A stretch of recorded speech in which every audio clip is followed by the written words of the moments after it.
Okay, I want to relate to you Nigella for me's latest video. I believe her name is Laura, and then compare it to a few things in my life.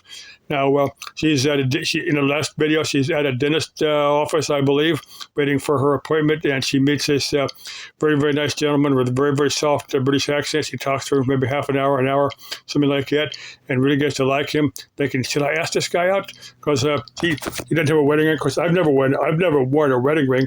I've never been married, but I've had a handful of girlfriends.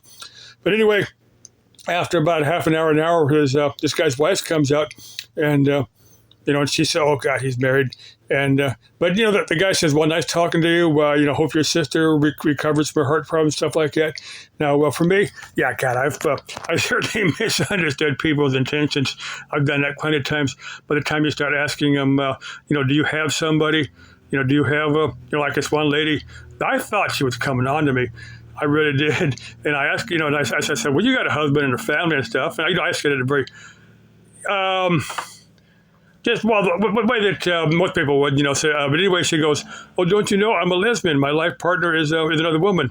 So I said, man, I really misunderstood her. So I'm very super careful on exactly how I ask somebody. Now, one lady, I did some electrical work for her when she called me. This is many, many years ago.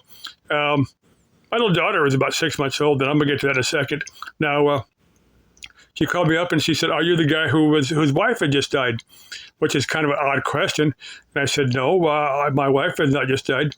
I mean, I'm thinking what she was looking for is either, no, my wife is just fine, or I'm single. I don't have anybody right now. I'm thinking she's interested in one of the two answers. But anyway, when I got over, it wasn't a major electrical problem.